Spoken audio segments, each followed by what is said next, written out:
loud. We often have to tell her to just bring it a little bit down if we're in a cafe. In fact, she has been banned from a cafe from talking so loud. We did it. Oh, she's here. Okay. We did it. Apologies. We had a little bit of troubles. I was hearing that you were kind of making fun of me. I'm very loud indeed. So like I had to shout at the computer and then eventually it behaved. So here we are. Good. And nothing like a turning off and on again to make everything right again. Good. Okay. Welcome, Carlotta. Welcome to the house. We're at 372 in the room. I think we could, maybe we should we hit the play button? Do you want to say anything like, I don't know, happy birthday? It's like, indeed, we need to say a little bit of a happy birthday. I'm not going to sing it. I'm telling you straight away. So it's like, that is not going to happen. Okay. But a very, very big happy birthday. Thank you. To Imogen from everyone. So we get out of the way, but we're going to do a little bit of celebration after. Come on. Like I've got already the bottle of Prosecco ready. So we're going to get everything done and then we're going to celebrate a little bit after. I've got this. Jealous? Well, I've got this as well. I've got a little bit of water as well, indeed. Well, you've got everything over there in Dalston. Oh no, you're not in Dalston anymore. Where are you? In Hackney Week. Fish Island. Yeah. Okay. Now that's all gone to plan. Wonderful. We are at 376, which is half of the. Yeah, that's almost 377. I want to say something because this. A friend of ours who we know, who might be here, Lloyd Davis. Now, he was one of our first facilitators about 5 years ago, in London when we did these early workshops. And he used to say, when I was like, oh, there's somebody of Spotify didn't turn up, or this person didn't turn up. He's like, Imogen, the right people are in the room. That's it. Whoever's here is exactly the right people, that should be here. If the people couldn't turn up for whatever reason, they weren't meant to be here. So you lot are here and we are going to start this together. And I'm very excited.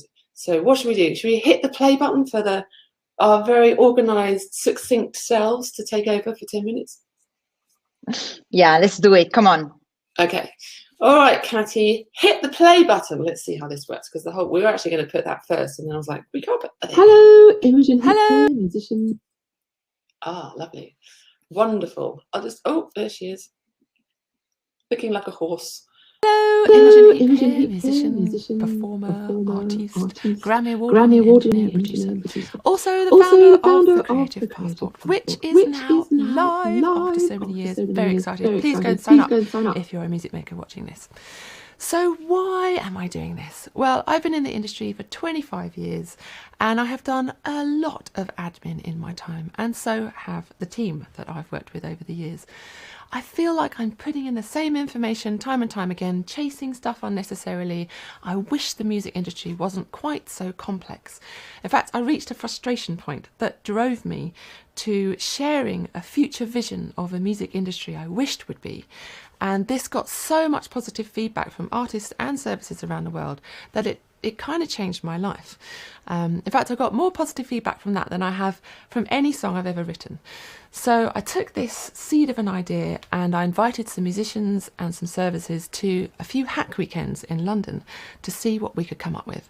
And one of the people that came to this hack weekend in the beginning was a lady called Carlotta Ninni, who is our CEO of the Creative Passport. Yes, I met Imogen at one of the first workshops and I was so excited about her vision and I really wanted to get involved, and we just started working together.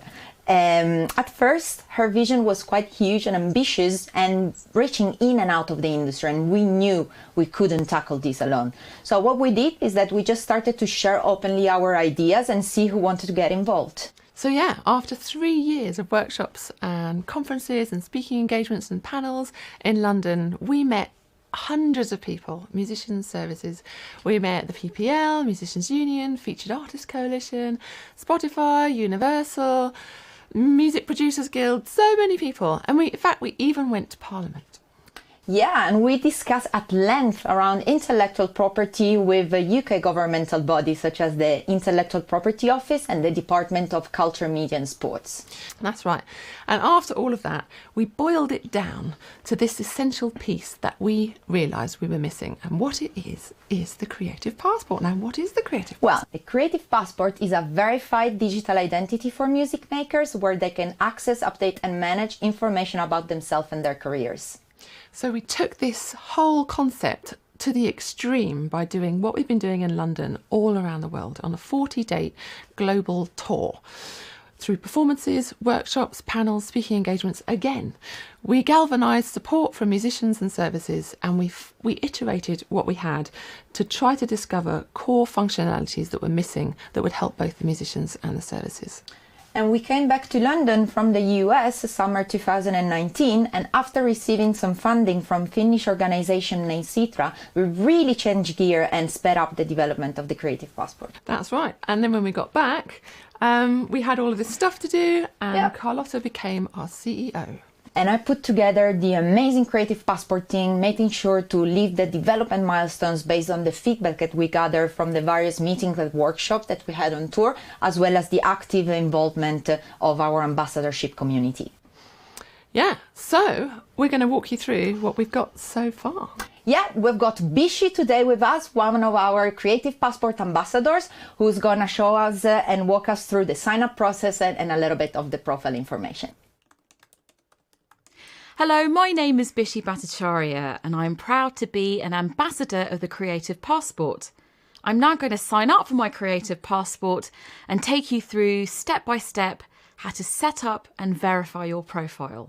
Go on creativepassport.net and click on the sign up button. Register your email address, choose a secure password, have a look at the privacy policy and service terms.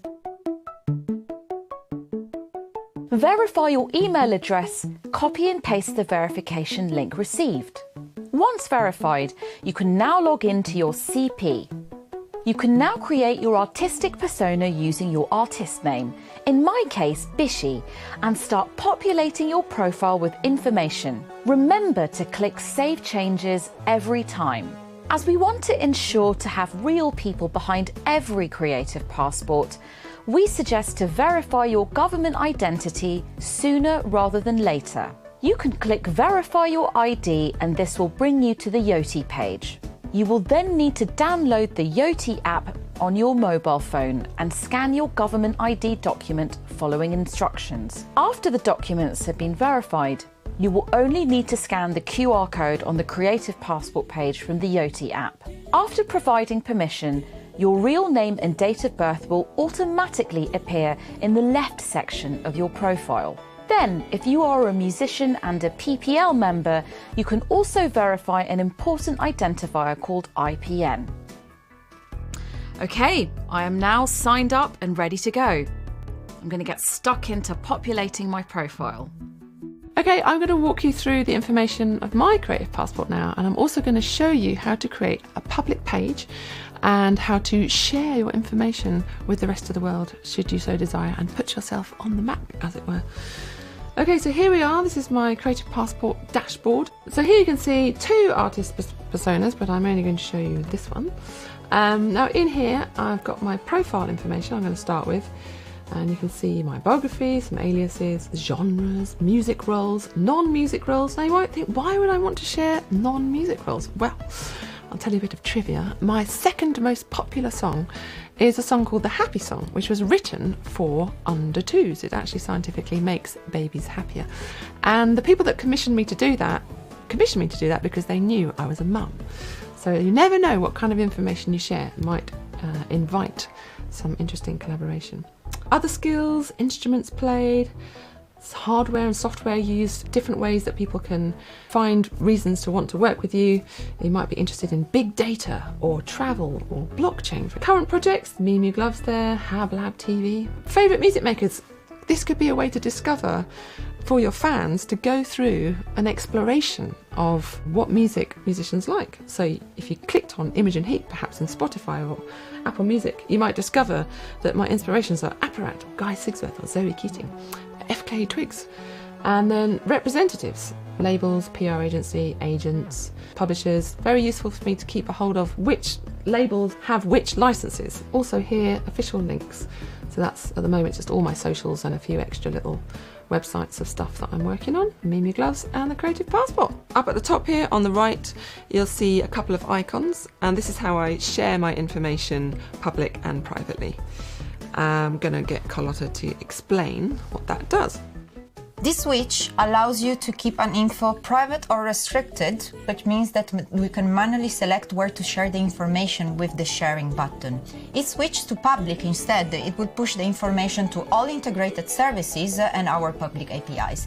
In order to add the service, you need to go to Settings, Manage Service, and right now we have the public page as the service integrated, so you need to enable it. Once you have enabled, you can just decide what to share, which kind of information to share, either from here or using the sharing button next to each data field in your profile dashboard. Thank you, Carlotta. Last but not least, if you are a UK musician and a PPL member, you can also verify an important identifier called an IPN. You can click on Verify Your Industry Identifiers, select PPL, and then follow the instructions that will ask you to log in to your PPL account to retrieve your IPN number. So at this stage, I really want to thank the PPL for being our first music service integration. We hope in the future and endeavour to achieve thousands of services integrating with the Creative Passport to help us with our admin, to help us share our information publicly and privately to the services we work with. But we can't do that yet. Well, it's a bit of a chicken and egg situation. That's why we need to attract thousands of music makers on board to attract music services. If we had tried to do this another way around and tried to get all the music services integrated before launch, we would have had to have millions of pounds worth investment, and we'd have to be a for-profit company. It's really important to us that we remain non-profit, as the music makers have paid enough already. Now is the time, and we'd be years behind. I do think that we can do this. Any other company would be laughed at to do it this way, but because music makers are used to doing things in the development phase, we're used to creating together in the studio and rehearsing together, I know that we can do this.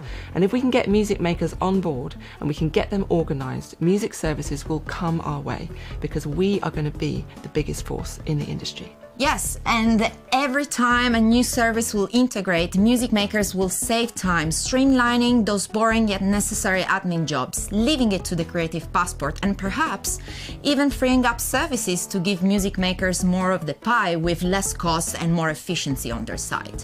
We've got a tool that will allow music makers to become the source of truth to tap into, to become the identification tool and the artist-related information provider used by the industry. That's right, and in the future we are going to be able to fix our own data, because we were there, we can prove it. We are going to be so organised.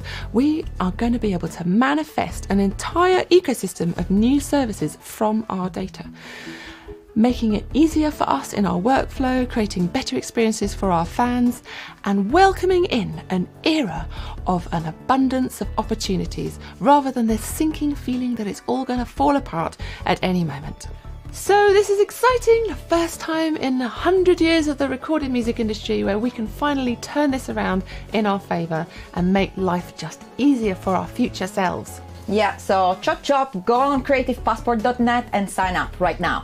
You can also see if you want to know about any future developments that we're working on, and if you want to help fund the organisation, then you can do that too. Well, ciao from me. Goodbye from me.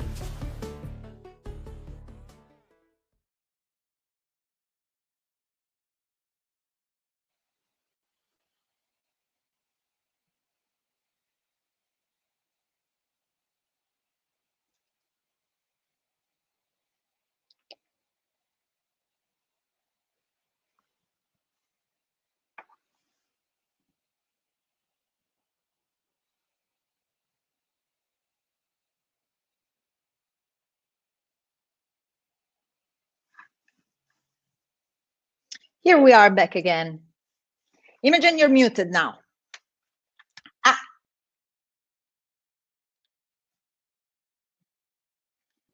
Do you know what? There we go. Can I do something funny and weird?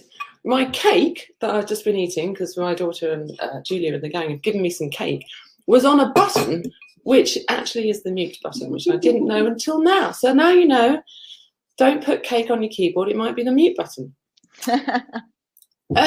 So there we go, that was the video.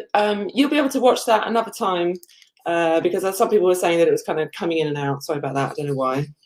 Anyway, it was really good and we explained it really, really well. So if you don't understand it, sorry. It's all there. So we'll find you a link and we'll get it up for you somewhere. Now, what we are going to do, first of all, is just to say, obviously, if you didn't see the video, then please have faith in us and go and sign up to the Creative Passport right away. Now, in the bottom left corner of this place where we are, I know not everyone's here because some people are watching online, on YouTube or Facebook or wherever, but if you're in this environment, you can just click sign up at the bottom, sign up, which is above the Ambassadors Lounge, and just go there and sign up to the Creative Passport. Now, we have got a few people already signed up, and these are our ambassadors mostly, which have had the access to this for the last couple of weeks, and have also been testing, with us in various different versions. So maybe Catty, who works with us, will introduce all the team in a bit actually. If Catty could show us the map, and we will see the map, and you can go to the map and see who has signed up onto the map. Now, when you sign up to the Creative Passport, you don't have to be on the map. At the moment, we just wanted to do it for tonight, just to say, just so that we can get like an immediate feedback of people where they are in the world. So as you can see, the map is connecting, super high tech here. Connecting, ... Connecting. I'm trying to connect to the map, but I can't because I haven't got very good internet. And it all worked in the sound check, but it's not working now. Anyway, it's really good map. The map. What's the map address? Is there a map address, Carlotta, that you know that people can... Yes, it's map.creativepassport.net. There we go. That's and while signing up to the Creative Passport, even before going to all the verification, there is just a yellow banner up there. You can just put your name and the country where you are based, if you are a music maker signing up, and we can just say hello during the live stream. And we've got already some ambassadors who signed up that they received the early access. Yeah. So I can't actually see them because it's too small. This is just going so well. I'm going to look at it online. In fact, I'm going to open my laptop because I have another computer because I'm fancy like that. Ta-da. In fact, you might have... Famous from the Creative Passport explainer video that you just saw. I'm going to go online and I'm just going to have a look, because what you can see is where in the world people have signed up from. This is great. I can't actually log into my computer. Okay, map. Was it map.creativepassport? So this is only just launched. In fact, this was the birthday present to myself. I was like, the only thing I want for my birthday is to have the map. Oh, look, there's something else there as well. We've got 2 maps. This is wonderful. 2 maps that you can't see. Okay, so it says we've got 69 people who've signed up to the map. Now, that doesn't mean that 69 people have signed up to Creative Passport. Now, we've got Switzerland, Finland, Canada, United States of America, more Finland, Hungary, more the United States, Sweden, Mexico, Taiwan, Spain, Netherlands, Norway, Poland, Indonesia, Ecuador. How cool is this? Ecuador, it's just so awesome. I'm loving it. Finland, Denmark. Where else? Italy, Nigeria. Wow, that's just so awesome. And I know I saw Singapore earlier, but it's kind of, you can only see so many at one time. Where else have we got? We've got the Philippines, we've got India, we've got Indonesia, we've got South Africa. It's just so exciting. It's the global music industry of music makers, the global community of music makers coming to life, coming to the rescue for their own selves, their future selves. So yeah, please sign up. Just if you don't mind, it's just really a bit of fun for us right now to be able to visualize where you are. I don't think we don't have names. We just have places of where people are signing up from. Now, what we're going to do, Carlotta, you were waving your hand in to shut up. Yeah. Are we going to do the team? Are we going to do the team thing? Yes, we're going to introduce the team. And I also dropped the map address in the chat for everyone. if you're curious, that can have a look. So now I just wanted to introduce like all the people that are behind all the work of the Creative Passport. And Kati, if you are with us, I would like to bring first on Mark, our CTO. So if you can bring him to the stage. So Mark Simpkins has been with us since the very beginning, since the first workshop. So he has been kind of navigating a little bit through all the research and all the adventures that we have had also as part of the tour.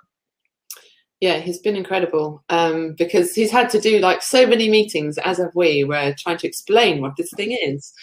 Because essentially we're trying to like build in under the concrete of the industry. We're like trying to crack through the concrete, build the seeds of what's missing, which is this kind of underlayer of musicians to be able to build, you know, healthily from this roots, the roots of us. So Mark has been, you know, trying to turn metaphor into data and fact, not fiction, with the web app. So hopefully it's going to come any moment. We won't take 5 minutes before we see everyone come up online. Mark is a very nice chap. There he is. Oh, Mark, you've got a very sensible background. Oh, only for a moment. With more wonderful. I can see we've got 97 users, 98 users now. Somebody from Brazil. Hello, Mark. Hello, Mark. You're on. Mark, you look startled. Yeah. You look very startled, like, oh, I didn't realise I was going to be. Hello. Mark, please tell us what you do. What's your day to day? So I'm Mark. Yeah, I'm Mark. I'm the CTO for the Creative Passport, and basically I've been responsible for doing the technical design to bring us to this point here to get the Creative Passport live. And I'll be around.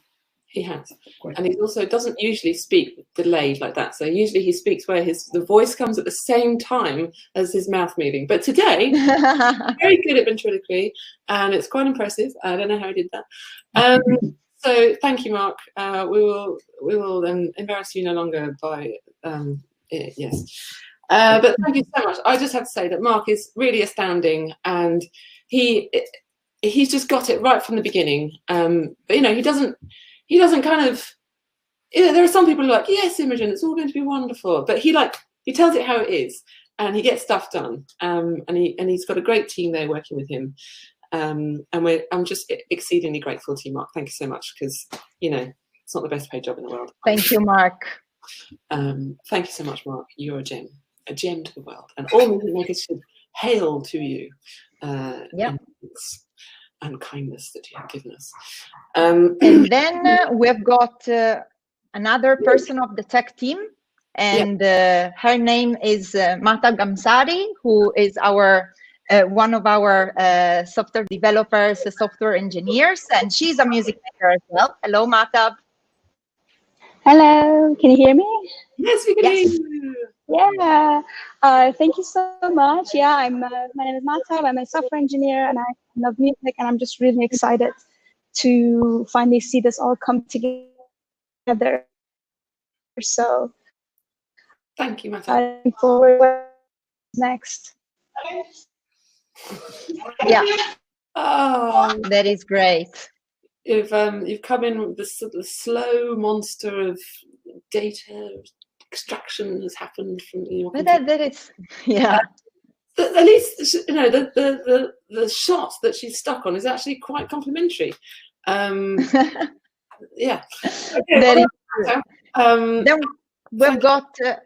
Thank you so much, Matab. That's fine. I mean, that is the thrill of having a live stream, and you know, it's like this would not have happened if we could have, you know, a normal situation. Then we've got Richard instead. Richard Strand, our other software engineer. Hello, Richard. Hi, Carlotta. Hi, Imogen. Hello, Richard. Lovely to see your face. Yes, it's nice to meet you for the first time. I have to just announce this online. This is actually the first time that I've ever seen Richard's face, because he has been invited into this team during lockdown. So we haven't met in person. And yeah. But thank you, Richard. I know that you have been like against it, and you've got our public page working. I'm so happy about that. So thank you, and all the team have been saying how brilliant you are. So just thank you. Yeah. So I'm Richard Strand. I'm a software engineer, and as I said, I've recently joined the team.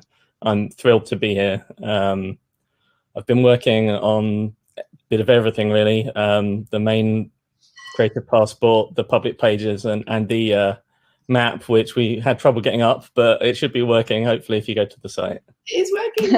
And happy birthday. Thank you. We've got 117 users now. We've got somebody from Trinidad and Tobago. We've got somebody from Iceland. Another person from Portugal. I was going to swear then, but then I had to stop myself because this is really exciting. I'm so happy that we just feel like we've almost filled up the world already full of music. That's great.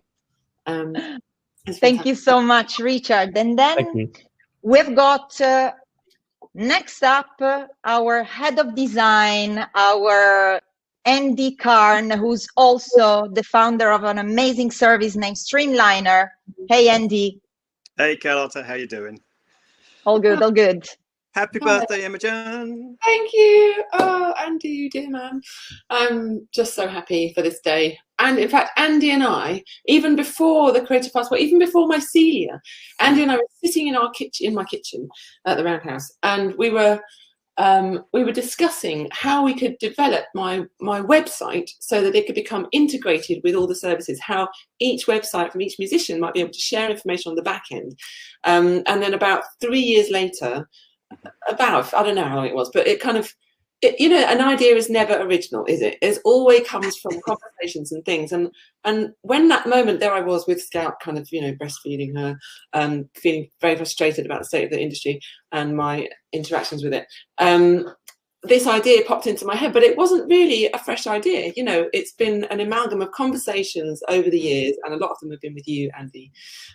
So thank you for being there, for so long, and just really understanding how important it is. And in Andy's other life, he has this amazing thing called Streamliner, which one day you'll all hear about, and we're going to be with even more. And if you follow the Creative Passport journey from now on, you will start to discover the relationship that we have with Streamliner and what Andy is doing in terms of kind of visualizing credits information inside physical artwork. I'm not sure how much she wants to share. Go on, why don't you share a little bit, because it is pretty exciting. Go for it. Thank you. No, I'm super excited, and it's been my pleasure being involved from that point onwards. It's been a real joy seeing it grow. And yeah, Streamliner's effectively the liner note experience that everybody's missing. I hear it so many times on podcasts and interviews and so on that they're missing it, and we want that back in the music listening experience. But my position within the Creative Passport is to my history as an art director, a technologist, so I'm involved in developing things as well as designing them. As Imi's just said, I've been working with Imi for probably about 10 years now, which is and worked on multiple projects, art directing and honing a sort of visual identity for many releases as well as products. And for the Creative Passport, I look after the brand and the application of the brand. And I also help the already highly competent dev team that you've just seen with the user interface and the user experience direction for the visual products for the Creative Passport. Yeah, that's great. Thank you so much, Andy. We love you. My pleasure. Our designer. Then instead, next up, we're going kind of from the tech towards a little bit of communications and marketing. We have got Jules Hurd from 5 in a Boat Agency, who's our amazing PR and comms representative. He's actually in bed, as you can see. Got a pajama. The bedstead behind her there, just relaxing, just doing the work from bed. Maybe she has pushed the press release, so it's like done, job done. Okay, nice to see you, Jules. Okay. I don't know if I'm on. Oh, there you go. Oh, hello. No, there is a reason listen, I'm in bed because, like Imogen, I have a 5-year-old that likes following me around the house. So the bedroom is the escape. So that is why I am having this call from the bedroom. So hello, everybody. Very happy to be involved in this. I started my company in April 2018 and had been looking at what various music technology companies were doing, and the Creative Passport came up. And so I decided to reach out to Imogen. She was the first person I reached out to when I started the company. I thought aim high. It obviously paid off because I'm still here. And I just think, the team's done a great job. I've been helping them with their publicity for this amount of time, and, hats off. I have a glass of wine. Don't need to wait till afterwards because I'm a PR. So this is what you expect to see from PRs. So thank you very much. Congratulations. Super happy for you. Love working with you. And here's to the next however many years. Thank you. Thank you so much, Jules. Thank you. Then instead now, let's see if we're going to break the software, because we've got Kathy Gager, who is the person actually behind this whole thing. So let's see if we can manage to bring her up. Hello, Kathy. Hi. Oh, Kathy, have you had any sleep last week at all? A couple of hours, I guess. So wonderful. Very nice to see your face. Thank you, Kathy. You are incredible. She's just so, she does so many things. It's actually hard to have a title for her. It's like our digital whiz, helping a little bit with project management as well, and behind socials. So it's like a real gem. She's like an octopus. It's like same time as yes. I'm trying. I'm giving my best. Thank you, Kathy. Thank you so much, Kathy. Yeah. So Kathy, thank you, guys. And she's also going to be. Are you going to be fielding the questions later? In fact, we should probably mention that. Or is that you, Julia? There's somebody over here who you can't see, but she's called Julia. But we want to go and wave. She's coming to wave. So Julia and Kathy are like behind the scenes, making sure that, because we've got some guests coming on in a bit. And also we're going to have Q&A later. So anybody who wants to ask a question, I think you can do it via socials as well. Is that right? Yeah, so you can do that via socials as well. But if you're in the room with us here, excuse me, our very special guest here in the room with us, you can also ask a question. And if you so desire, you could come on stage with us. And if you would like to do that, you just have to say yes, meaning, yes, I do want to be on screen with you, or no, meaning, no, thank you, I'd rather not, I'm in my pajamas, or whatever. So if you do ask a question later, say yes or no whether you'd like to come up, and then we'll bring you up onto the stage. And I know there's quite a few interesting people in the audience because they have been in touch with you, so I hope you do ask a question. You know who I'm talking about. So thank you so much, Kathy. So Kathy's there. Is here, and they're kind of behind the scenes making sure it all runs smoothly, and of course they're taking all the heat when the map doesn't work, but it was working earlier, wasn't it, Kathy? So yes, it was, but we're on it. It might work soon again. We'll try again. We dropped the link in any case, that's fine. I'd just like to we've got Germany and India on the map.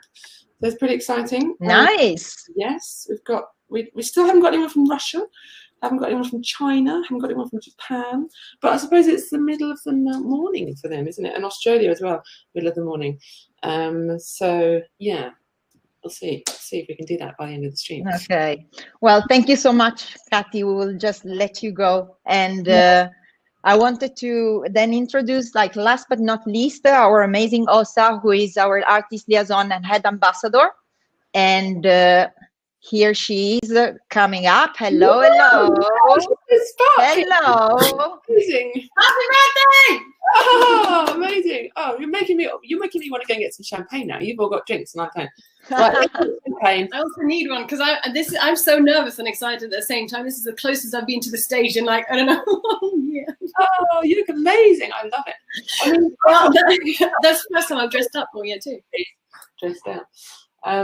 My daughter is dressed up in her very fancy white wedding dress. She's got a sights early. Very white big ball gown on it instead of tonight as well. Not sure she fully understands, but she's there for us.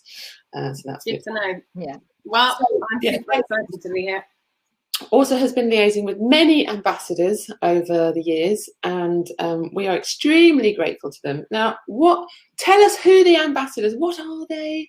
How did this all come about? Do you know?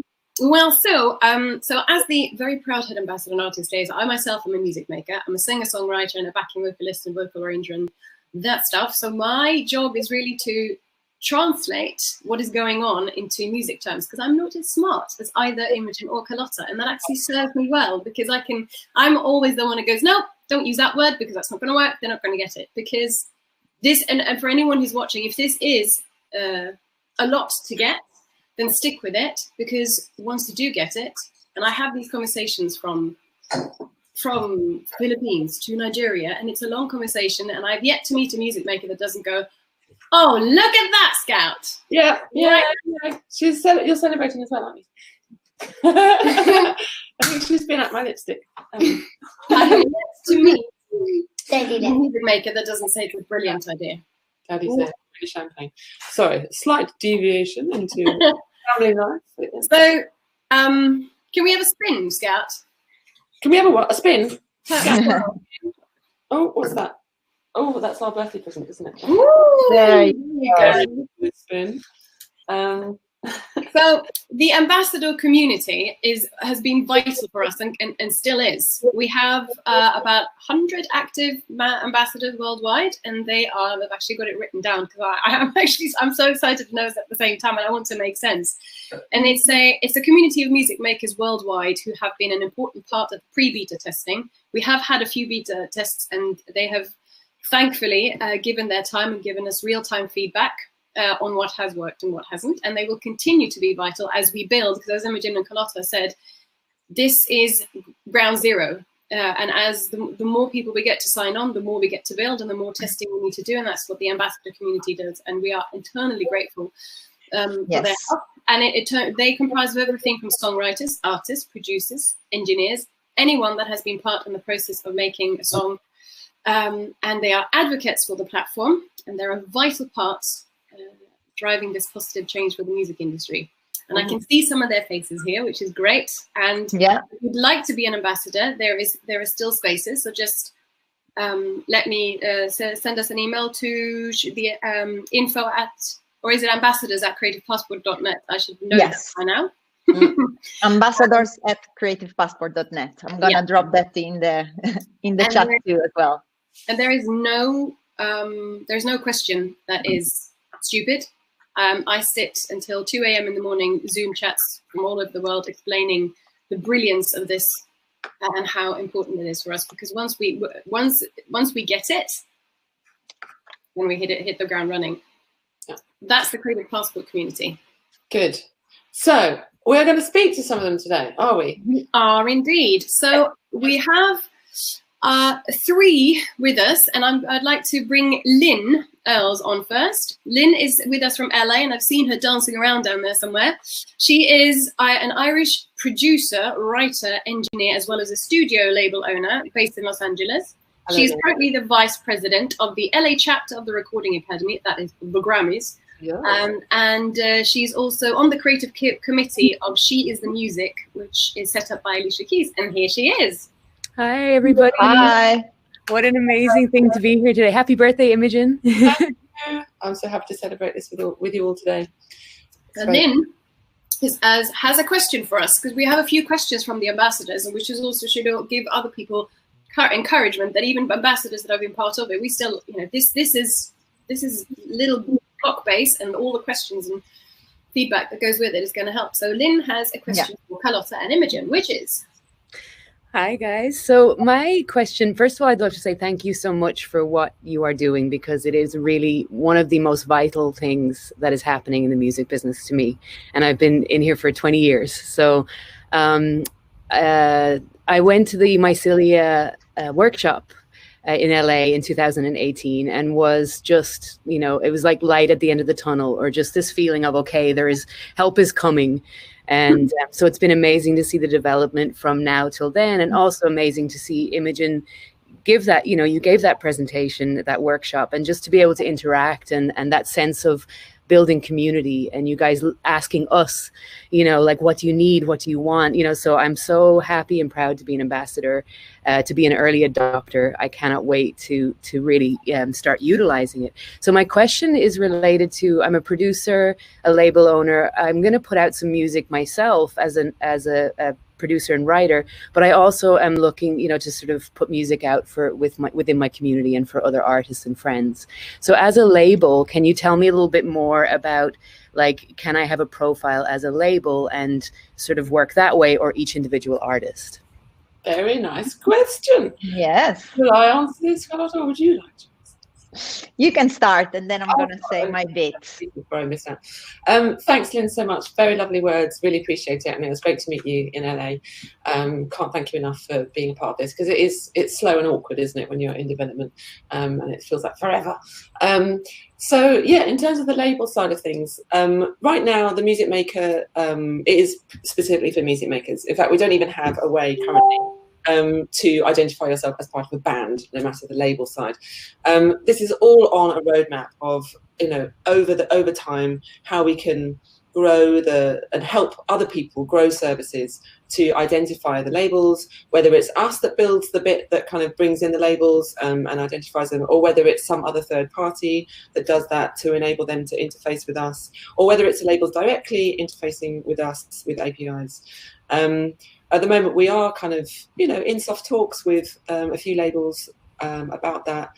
It does, at the end, you probably know, come down to funding. Actually, Carlotta, we might as well mention this, has set up today, in fact, or yesterday, a page, or was it Katy who said it? Anyway, somebody set it up, where any musician who wants to donate money can do so. And essentially, you know, largely I've been funding it, but we have had a couple of grants which have been really helpful, especially over the lockdown period when there's been no theatre income. So we have put roughly what it costs to keep the Creative Passport running every month. And we could even suggest that maybe if there were some, you know, musicians with deep pockets, that they might like to fund or sponsor for 1 month, you know, or something like that. It's basically £25,000. I believe, is that right, Carlotta? Yes, that's right, including team expenses, team working at full capacity. Those are the current cost for a month. But then, yeah, essentially it's like right now, as Imogen was saying, we're focusing on the human beings and getting that right. The next bit of development is going to go into creating a band ID and band profile, and then it's indeed this part also as a part of our roadmap to how to identify entities. But then right now we're just focusing on the music makers. Yeah, and we can't talk about it now, and I know that Carlotta's probably sweating right now as I even slightly mention it. But there is some quite exciting things potentially happening that we can't talk about because we're under embargo. But if it does happen, that might be happening sooner than we thought. So, you know, it's another reason really for people just to sign up and follow what we're doing, because we really have some pretty awesome things that are in the pipeline should we get funding. And if we don't get funding, obviously we'll still do it. It'll just be a lot slower. And now that, you know, we've got 140 users from all over the world, including France now, then the more that grows, the more services will come on board, and we'll want to interface. Who may even want to, you know, help us develop those APIs so that they can be the first one, but actually out of the kindness of their heart will also enable that for other labels to do the same. So yeah, in short, it's definitely on the roadmap, and we know that it's a thing that we want to interface with, but as yet we have to build this initial layer. We've got this, you know, kind of and singing, but as you're an ambassador, you'll be with us on that journey, and you'll help us. I think that's what's so exciting, is this thing of just building community and figuring out, like you say, as creators, we are problem solvers and used to sort of, so I think there's this beauty of kind of being involved at such an early stage to really watch it grow. You guys have done an immense amount of work, and I strongly believe in what you're doing. So thank you so much. I'm happy to be a part of it. Thank you, Lynn. Brilliant. Thank you. Thank you so much. Now I would like to introduce Akari, who's also an ambassador. He is a London-based rapper, founder of 9 to 5 and 5 to 9, which deals with mental health of musicians, because some of us go 9 to 5 and then 5 to 9 again. We never sleep. And he's also a composer and a social entrepreneur from South East London. And hopefully he is here because he also has a question. Hello. Hey. Hello, hello, hello. Nice to see everyone. Hey, Osa. Hello. Hey, Carlotta. I think I met you like 3 years ago. Good to see you. Hey, Imogen. Happy birthday. Like everything happened since then. I'm drinking some whiskey to you, Imogen, as well. Good. So. Hi. What is your question, Akari, as an ambassador who's been with us, same as Lynn, from workshops, sticking with it and looking at you, what you have now in front of you? What is your question for Carlotta and Imogen? So my question, so I've got two questions actually. One of them is a very functional one, and one of them is a more dreamy utopia one. So the functional question is, give me an example of a real world situation you've experienced yourself, maybe, that the Creative Passport would have helped with and made things a lot easier. And then the second question is 5 to 10 years from now, however long you want to go for, if everything was to go quite really well, maybe with a small dash of realism, what would you like, or how would you like the Creative Passport to have affected the music industry? Okay, can I answer that first? Because I didn't really catch the first one very well. A real-time example of Creative Passport, when you would have gone, oh, I wish I had the Creative Passport, because then I could have. Oh, okay. Okay, let me do the second one first. So for me, what I would love, my dream in 10 years from now, is that I can put a song up online. I just put it up. It's got all of its data intact, whether, in whatever way that is, whether you do it via the Creative Passport, or you do it through Session, or you do it through some unknown thing that doesn't exist yet. But you put it out there, it's empowered with all of this added metadata that you could possibly need. It's linked to your Creative Passport. It's working for you 24/7, so that you can basically just go, there's my new song, up it goes, okay, job done, goodbye. And then you just go and write another song. Instead of having to sign up to this thing and do this thing and identify this thing and make sure that person's got this thing over here and make sure you've updated your biography in about 20 different places. And just this endless amount of stuff that you have to do when you release anything. So that's my dream, is that the song is kind of like, first of all, that to put it up there, it's got everything it needs, off it goes, doesn't need like a whole team of massive people to do that, or you to take like 10 days to sort it out, so that it really comes back to you. And on the other side, I would love that every time my name is mentioned or a song of mine is mentioned, whatever you need to know, it's like a click away. It's just like click, click, done. If you want to book me for a private gig, it's done. If you want to hire me to do some music for a film, it's done. If you want to listen to me from the car and you've never heard of me before, but I'm playing in your area, like in 3 weeks from now, I want it to tell your phone that I'll be there if you've liked it by some way. So I want integration. I want like full integration, flow of information and feedback. That's what I hope. They're just all singing and humming in harmony. Yeah. And a real-time example of when you would have gone, oh, if I just, well, actually, this is, I can give one when we're trying to get all the biographies from the ambassadors. And it was Imogen who said, oh, if we just had the Creative Passport, all the ambassadors would just go, well, here's my Creative Passport, my latest biography picture, the latest video, and the latest social links as well. Yeah. Social links, all of it, just done, instead of all of you having to send me all of this and find this file for that, and then send me this and blah, blah, all that stuff that all of us do all the time. Just my Creative Passport, done. Yeah, Brilliant. Thank you very much, Akari. There's great questions. I know, yeah, you're there still. So, chin, and keep giving the feedback on as we grow. Yeah. Now, last but not least, I would like to bring on Reese from the Philippines, if she's there, hopefully. So, Reese. Can I just say, sorry, it's quite exciting. We've got Romania, Israel, and Lithuania. Sorry, on the map. Wow. I didn't want to. Reese. Hello. Hello, can you hear me all right?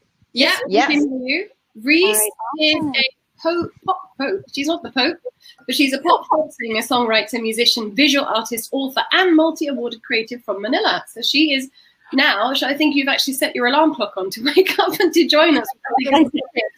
She's a trailblazer in the Philippine indie scene, and she has over 300,000 active weekly listeners and several song streams in the millions on Spotify. And you have played lots of places: Japan, Singapore, New Zealand, and the USA. And you are one of the recent Creative Passport ambassadors. Although you were actually at the New York workshop, so you've also been part of the very embryo stages.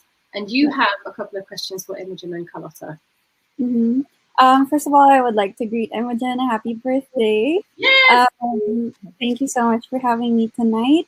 It's actually full on here in the Philippines, but I am so happy to be joining you guys and celebrating the Creative Passport. So I guess for just to paint a picture of the Philippine music industry, most of the artists here, most of the artists who are active here are under labels.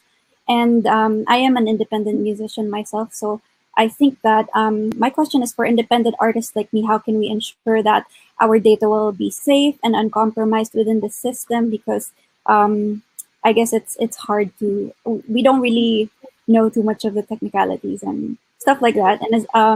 And what makes this a better option than keeping our existing systems in the local community? Because we're a small network.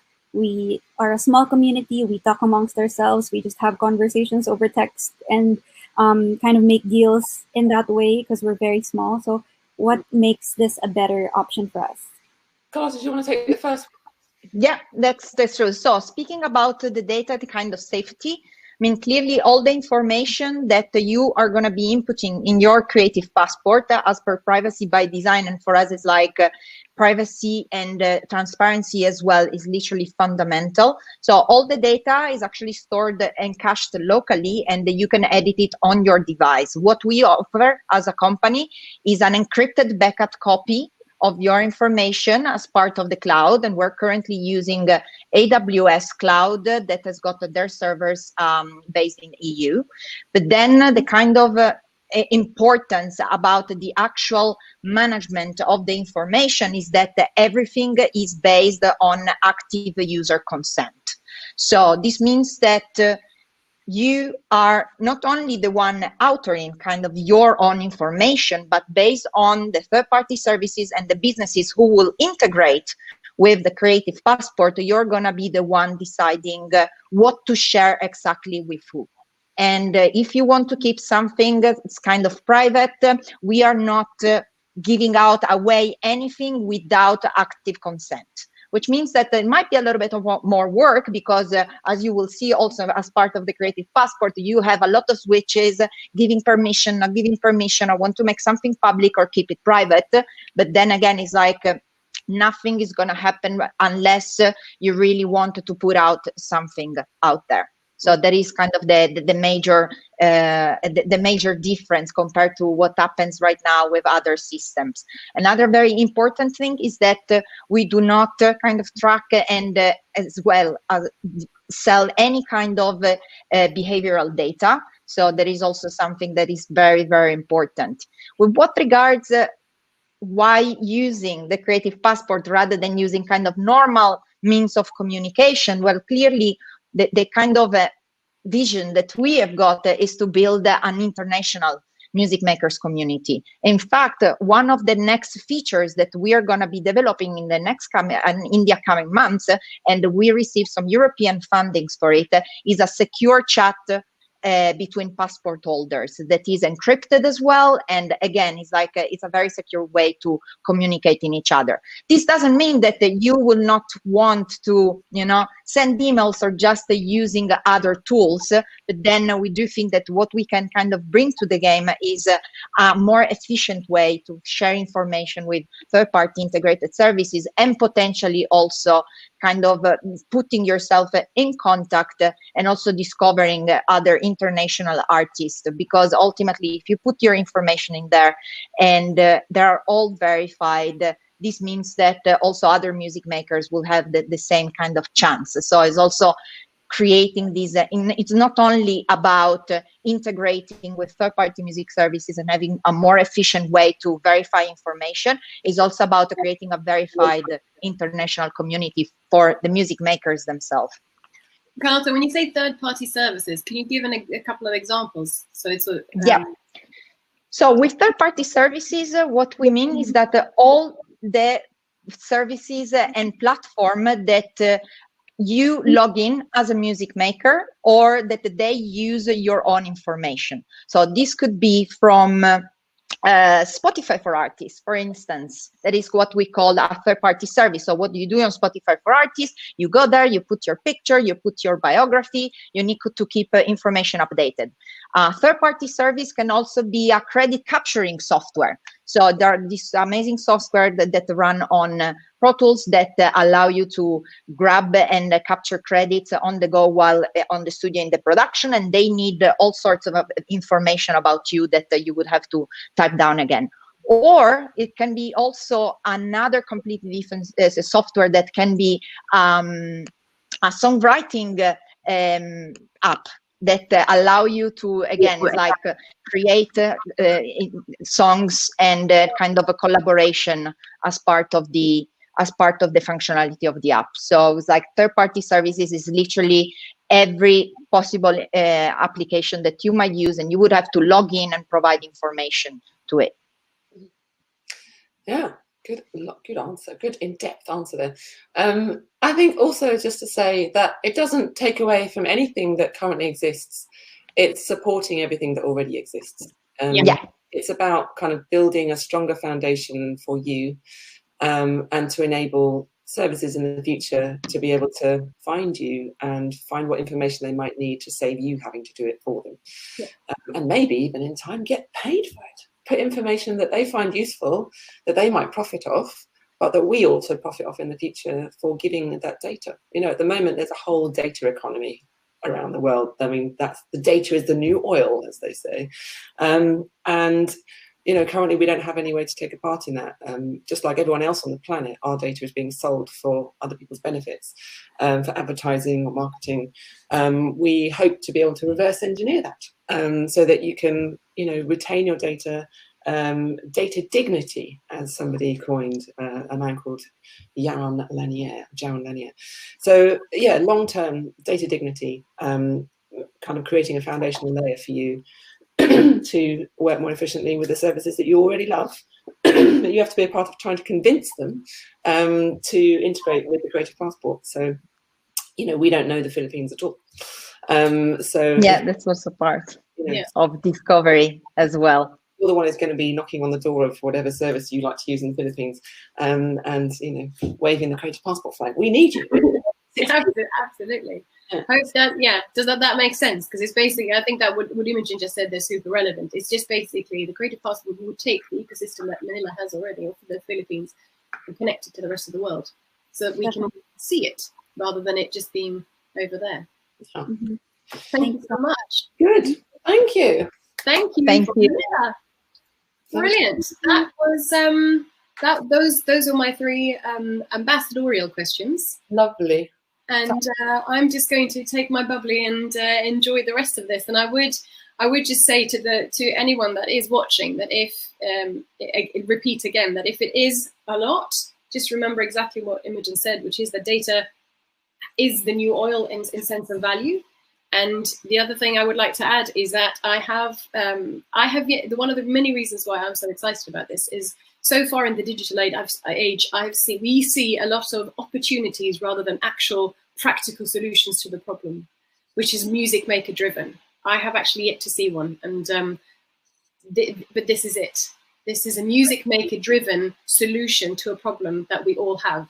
And that is completely different to anything that I've seen in the digital age. And that's what keeps me up until 2 a.m. talking to Philippines or Nigeria or Australia, whatever it is, because it's going to help all of us.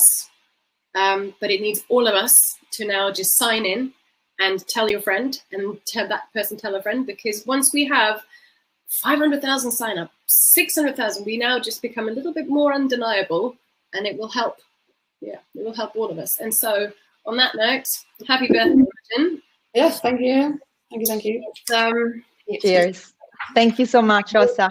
Thank you so You're much. welcome. Very lovely. Thank you. And you look delightful. Yes, so there we go. But it doesn't have to be 500,000. You know, I mean, ultimately, of course, we would love it to be there. There are actually tens of millions of us in the music maker community, whether you're an engineer, you know, a touring, mastering, whatever your job, there are tens of millions of us in the world. Yeah. I'm not saying that every single person's going to have a creative passport, but there's a huge amount of us, and we can kickstart a whole new economy around for ourselves, new services for ourselves. So much abundant opportunity, as I said in the video before. But it doesn't have to be that. It can, you know, you can have little tiny tipping points just at 500 users or at 1,000 users, because there are services that are kind of a starter level who are already interested to reach out and communicate in some form, or be able to show you what they're up to should you might want to, you know, use their services. I'm not talking about bombarding you with advertising. I'm just saying that there are these kind of different thresholds. Carlotta disappeared into the abyss. So even if we reach 1,000, you know, it might be that 10 more services go, oh, okay, that's interesting, because, you know, there's like, I can reel off quite a few already. There's one called Streamline, there's one called Centralize, there's one called Volta. There's so many services that do awesome things that, you know, so many musicians don't know about. That's the other thing. It's like, how can we create a visible space, like a kind of, I don't want to say like app store for music, but some way for musicians to be able to navigate and understand what software, what tools there are out there for us, so that we can create our little own mini micro ecosystems, so that we're not like crowbarring ourselves into some really like unfriendly streaming service. That we actually have 20 different options, and they're all quite good.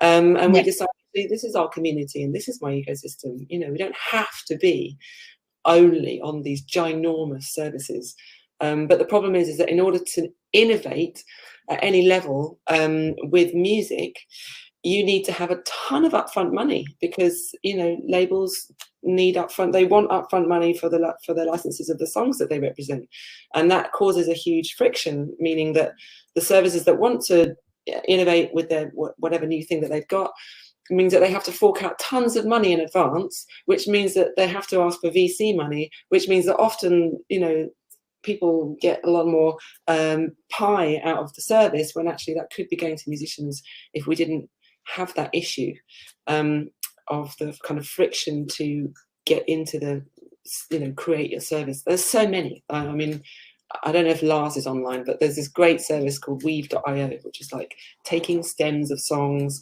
and kind of reworking them in some kind of algorithmic form, so that they could be time stretched for like running apps or sex apps, or I know that sounds a bit weird.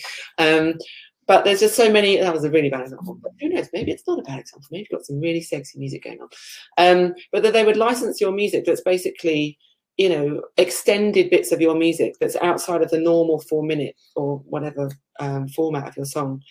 Anyway, I'm going off piece, but there are so many examples of that, so many examples of new services, way that we could earn money that we can't yet, because those services can't innovate. It's hard to reach us, and it's hard to get those licenses without having huge amounts of capital up front.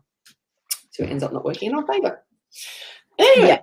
So now it's time to have on the stage with us a couple of industry partners and friends then that would like to speak a little bit more about kind of a little bit more business oriented and the importance of identifiers and identification. So I would like to come up and call on stage Mark Douglas from PPL. It's like the CIO, Chief Information Officer. Hello, Mark. Hello. Hello. Lovely to see you. Yeah, and you too. Happy birthday. Thank you very much. Thank you so much for being with us, Mark. Yeah, so we wanted to ask you a very simple, no, joking question. We've been kind of in conversation with PPL, and as we said before, it's like we're grateful that we are just starting our collaboration, and we've got the integration with the IPN number verification. But ultimately, we wanted to ask you this: what are the kind of biggest challenges that PPL might have around the data housekeeping and music makers, and kind of how do you think a creative passport could help, and also with the future development? Sure.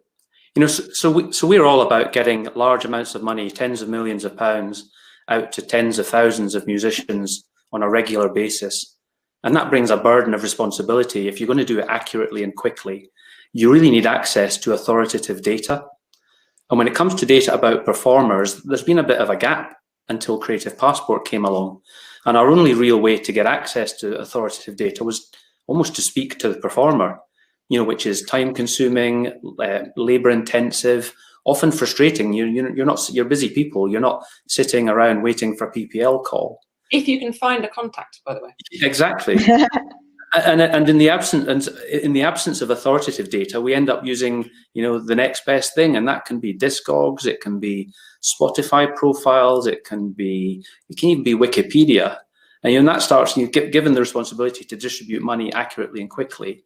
You know, for Creative Passport to come along and start to provide a rich tapestry of data about a performer, you know, that could be a real game changer. We use performer data on a daily basis, you know, whether we're checking whether the name's Catherine spelt with a C or a K, whether you've got a middle initial, what your date of birth was, where you lived at a particular point in time, whether you've collaborated with this performer, worked on that album, play that particular instrument. These are questions we're answering on a daily basis to work out whether someone rightly belongs on the lineup of a particular sound recording. And not just us, but societies like us all around the world that represent performers are doing this, and it's inefficient, and it introduces, you talked about oil, you know, the absence of that data really introduces friction into the system, which means money moves more slowly and less accurately. So it really could be a game changer. Yeah, and also money gets spent where it shouldn't need to be spent, you know, on research trying to find out who that saxophonist was in the background of this, you know, 50s recording or whatever.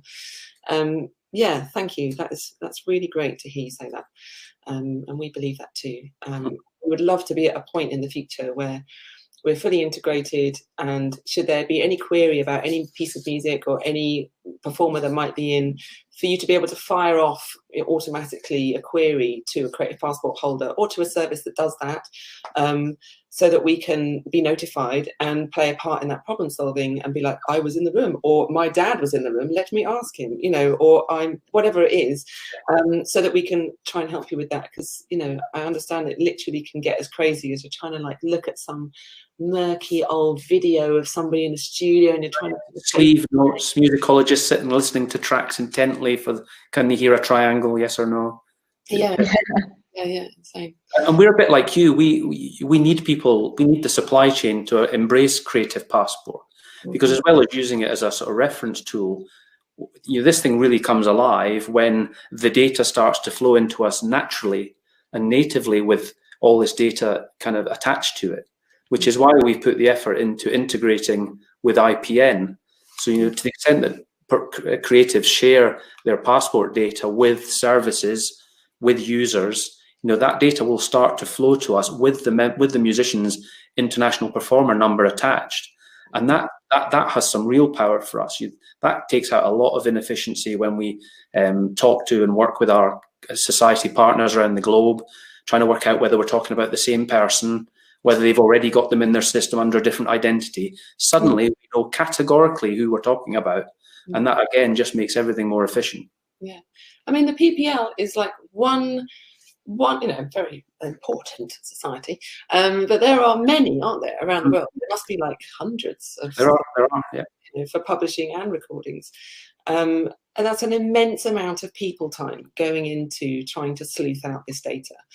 I mean, imagine the amount of cost savings across the whole industry. I mean, it must be in the billions. Would it be in the billions? Would it? Yeah. I doubt it's in the billions. It'll be a big number, but I doubt it's in the millions.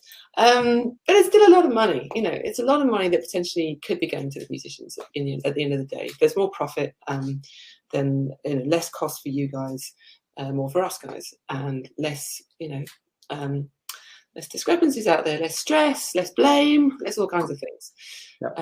Yeah, that's really great to hear. Thank you. Yeah.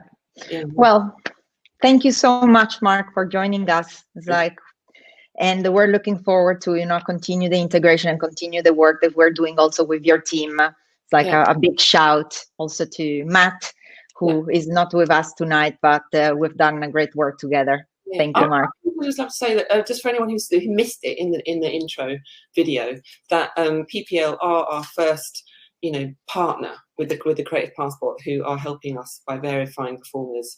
If you are a PPL member, it's hugely meaningful to us that the PPL, such a respected organisation around the music industry around the world, has taken that torch, and we hope that many follow. So we really appreciate it. Very good. Thank you so much. Thank you very much. Thank you. Bye. Great. And next up, instead, we've got the amazing Maureen Droney that allowed me to misspell her surname because she likes the way I say it, right, Maureen? Hello. Hello. And she's the senior managing director for the Recording Academy, the engineers and producers wing. So hello, Maureen. Thank you so much for being here. Oh, hello. Thank you for having me at Imogen's birthday. I'm a big fan of Imogen for so many reasons. As an innovator, as an inspiration, and also as a Grammy winner, being one of the only 2 women who have won for Best Engineered Album, as well as winning for Album of the Year. So, and for the things you've helped us do, especially in recent years, to host shows and bring yourself and your wonderful inventions to the stage. So. It's been amazing. I just, for those who don't know what Maureen's talking about, in February this year, I went and hosted the Grammy premiere ceremony, and it was really incredible. And I had my gloves on stage, and it was just so great. And I met so many of my heroes. And so thank you for that.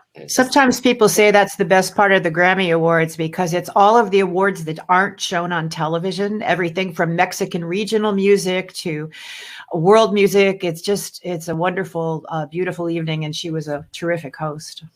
Thank you. Yeah, that's great. Any more jobs, any more hosting jobs? I like it very much. One of the things that has attracted me to Creative Passport from the beginning was that the artists could control their own data. I think that is I don't think anyone else has come up with that concept, and certainly no one recognized the importance of it as long ago as you did, Imogen.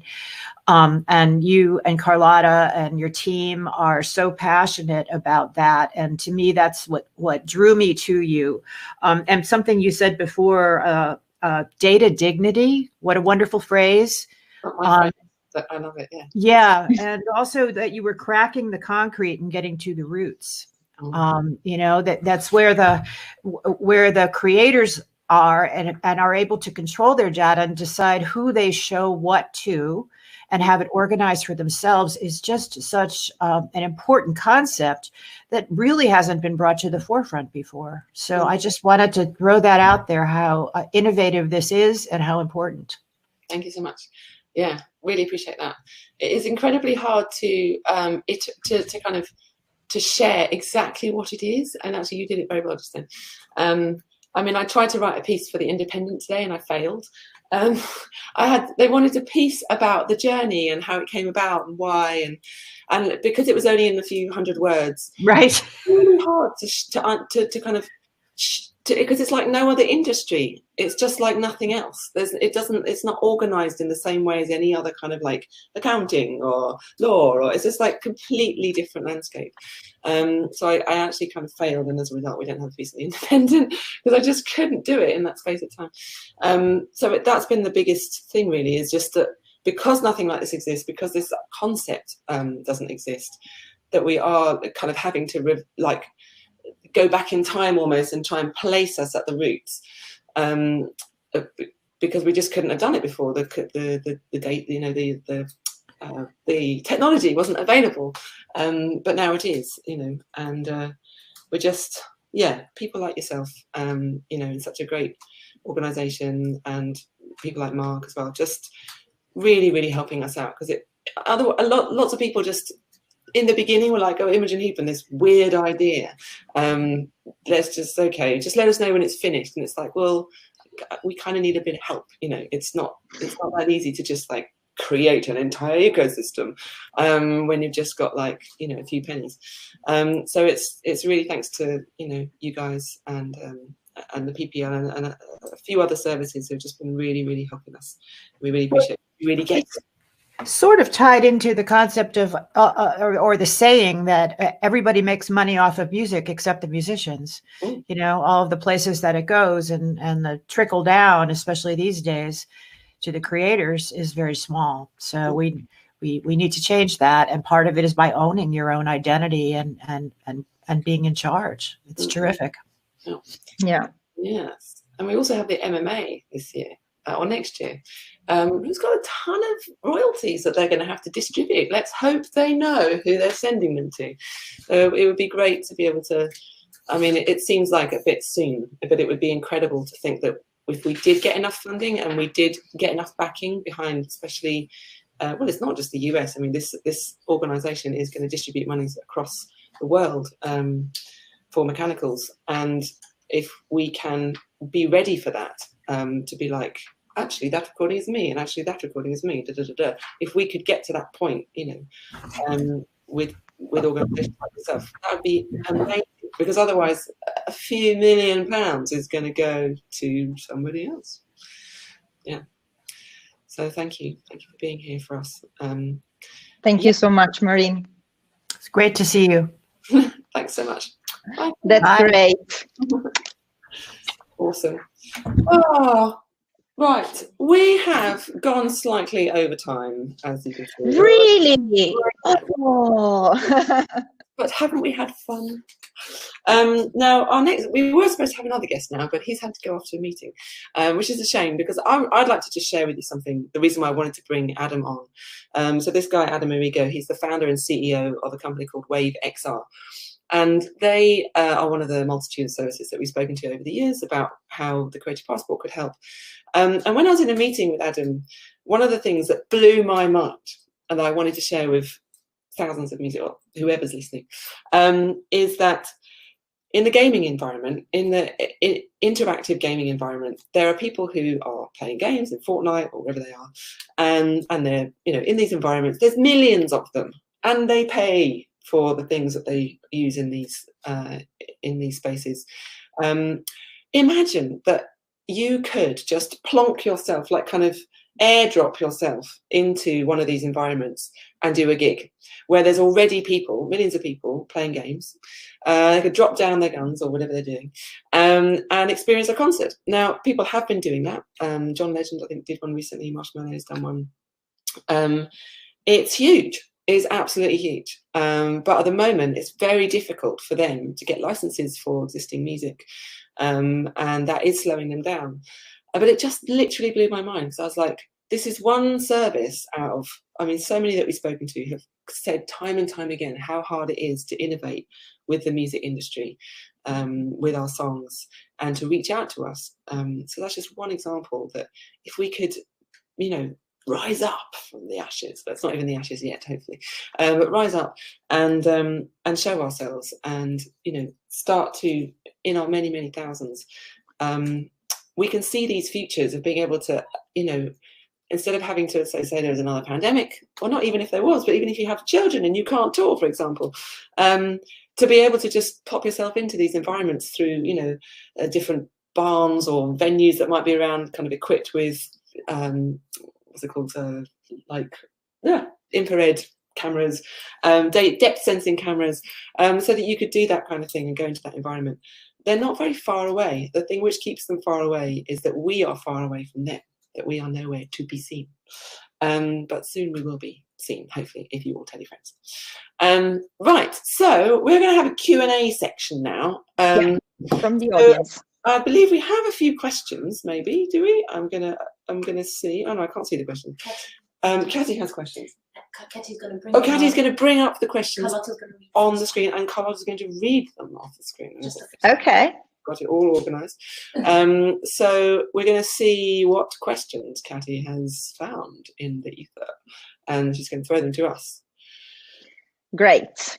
Oh, we've got a question from Juliana from Superpass. Hello, Juliana. What would you like from services to support? Oh, the question went off. Can we have it again? Thank you. What would you like from services to support Creative Passport? For any services watching, what is the next step you want them to take? Go on then, Carlotta, you can take that one. Well, clearly, according to the kind of service, what we would like to do is to start immediately, kind of in the new year, to have some proof of concept. Hello, Juliana. Hey, how you doing? All good, all good. To have some proof of concept in order to actually integrate with the Creative Passport. And this can happen pretty much in two ways. If the service in question is offering a login to a music maker as part of the onboarding process, and is also asking to type down like artist name, biography, providing pictures, or all sorts of information, we would love to try to integrate and use the Creative Passport as an identity provider. So that could be one kind of integration, which means that we are getting a way better collaborative experience for the music maker, so that they would just have to sign up to the new service, clicking on the Creative Passport, and rather than typing down over and over and over again the same information, they can just use the Creative Passport credential to log in.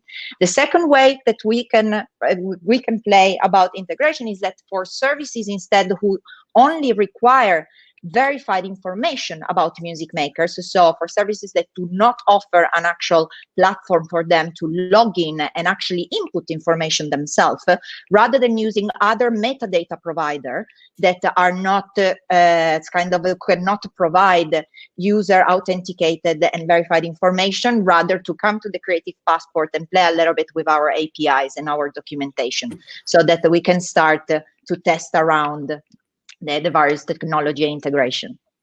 What I would like to see also in the functionalities of the Creative Passport, I may put it on the to-do list, but you already know it's there, is that, so Juliana is the founder and CEO of an organisation called Superpass, and that means that anyone, whether you're a musician, I mean, they started off trying, because Juliana is a musician herself, you'll find out actually that a lot of musicians are developing their own services. I wonder why. Working the way it is.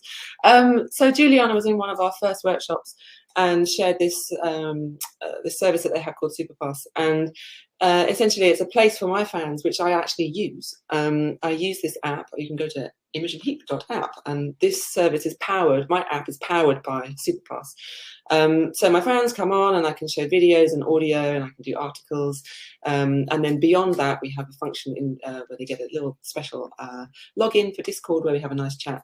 But you know, Juliana and the team are also starting to integrate all kinds of things in the future. Anyway, what I wanted to say was that on my Creative Passport, I have, and I don't know if I have shared it yet on my public page. In fact, it would be fun to post my public page so that people can go and have a look if they wanted to right now.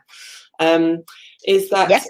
On that I might share what services I use, and we can't do that. We don't do that at the moment, but we will be doing that in the future, because loads of fans and musicians are like, oh, Imogen, what are you doing? Are you using Patreon? Are you using this? Are you using that? And I'm using this company called Superpass.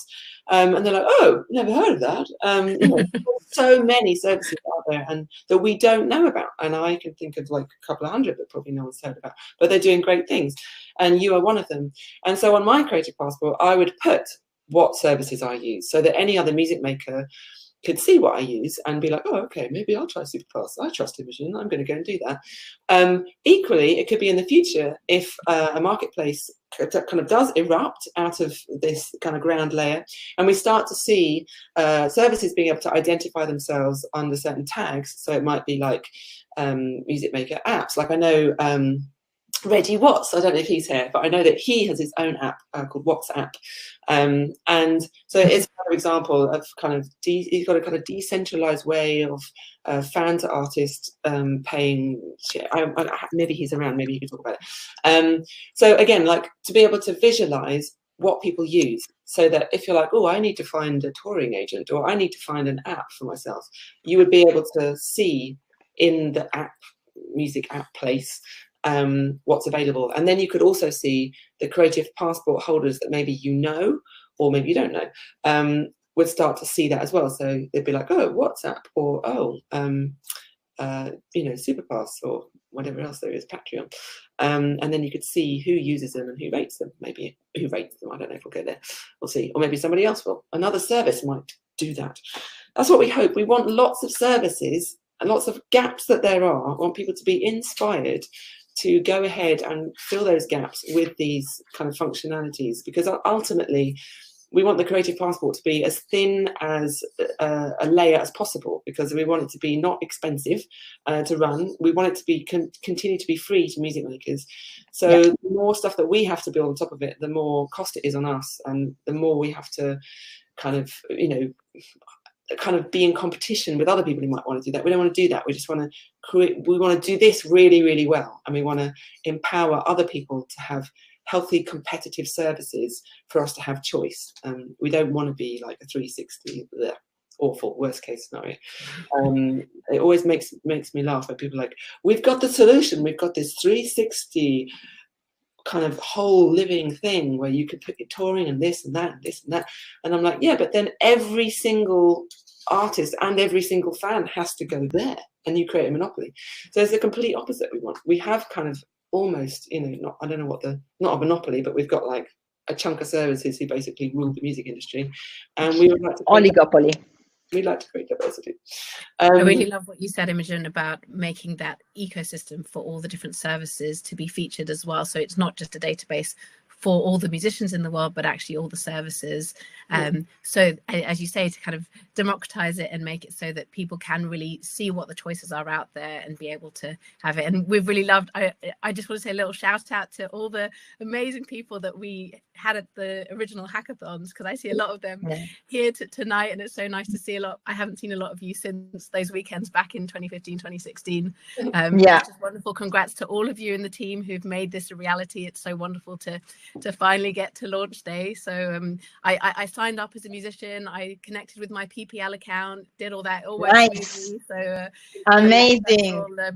And yeah, we're just really excited to be working with you and Imogen with your app. It's been wonderful to be able to give you a place to have all your fans and all your content all together in a home online where you earn the subscriptions directly from your fans directly to you. So it's been wonderful to be part of that as part of this bigger vision with Creative Passport of having all the data together so that people can just do it once and know that it's everywhere and it's accurate. And that's it. Thank you so much, Juliana. Well, wonderful. Congrats, everyone. And bye. Everyone that's watching. So, do we have any more questions in? The sound of rain. Sorry, if anyone can hear that tap, tap, tapping, there's like some rain has just happened. That's not me. Timothy. Hello, Timothy. Hi there. Hi, how are you? All good, all good. So we've got your question in here, but then it's like we've got you on, so please ask us the question. Sure. Well, first of all, I'm so honored to be on a call like this, and thank the two of you and everyone on this team for working so bad. Oh no, this is not going to work. It's it's a little bit frozen. Should we read the question? Yeah, I think we should, because you're currently frozen, unfortunately. We are 7 minutes over the final. Yeah. Timothy, we're going to read your question again, and then we're going to answer it. Okay. As many of my peers might not be as well established, having a few songs out on 1 or 2 socials, what's the best way to convince them to sign up? Well, if they don't sign up, they'll have less opportunity than they already do. So it's already hard for them being out there in a sea of endless songs. Every second, 2 songs are uploaded into the ether. Insanity amount of songs. This is a way for us to be able to ultimately put ourselves on the map, not just this map, but the kind of metaphorical map, to be visible. Even at this early stage, the services that are working with us, kind of, in the background and looking to develop with us, they already have stuff going for them. They've already got, brands that they work with. There's loads of people. So even actually, this is the time to sign up right now, because when there aren't thousands and thousands of people, because at the moment we don't have the algorithms in order to kind of make, not that it might not be algorithms, I don't know, we don't know that, we're all developing it all right now, but to be able to, right now, you would be visible, you'd be much more discoverable than you would be in 5 years time, but by then we'll have amazing kind of discovery tools that we can't even imagine right now to be able to find you. So sign up. Why wouldn't you sign up? Because there are going to be way more opportunities in there, right now at this beginning of the launching of this platform, as so many services and managers and producers and everyone's looking at it. I mean, there might only be a couple of hundred people in this room, and maybe whoever knows online, but this is a great beginning, and it's only going to grow. And you just got to tell your friends. We can't make it happen unless we make it happen. So. And that's also part of the community, because we are literally basing our development from the feedback that we gather out of workshop, out of the ambassadorship community. So we really need your input as well. It's like, what do you want next? Because if you do not, it's like we're all basing on what the music makers just can come up with to make their life easier. So it's like what we have got now is just the first milestone of many more to come. I would just quickly say that when I was one of the first people that used Twitter as a musician, and it got me like at least 500,000 followers, just because they're like, oh, I don't know who to follow because there's not that many people on here. And as a result, I got tons of followers. And just that, and not that it's about followers on the Creative Passport, but it's the opportunity at being there at the early stages that won't come around again. There'll be loads of other opportunities, but right now, this is actually an opportunity. Now, I've had a little message here from Julia to say that Rodrigo is back, and he's here. So he's come back from his important meeting, or whatever he did, because we're just blethering on forever. And we thank you all for sticking with us, because we do want to get around to a few more questions, and also a little brief discussion with a very dear friend of mine who started this all off, Zoe Keating. So here he is. Hello. Hi, Adam. Hello. Hey, thank you so much for having me. Imogen, happy birthday. Thank you. So honored to be here. You are the inspiration. It's so cool that you're one of the first artists to be on Twitter. I just feel like you're always on the bleeding edge, experimenting with tech and music, and this is no different. So my company is called Wave. We're a platform for virtual concerts in video games and streaming platforms.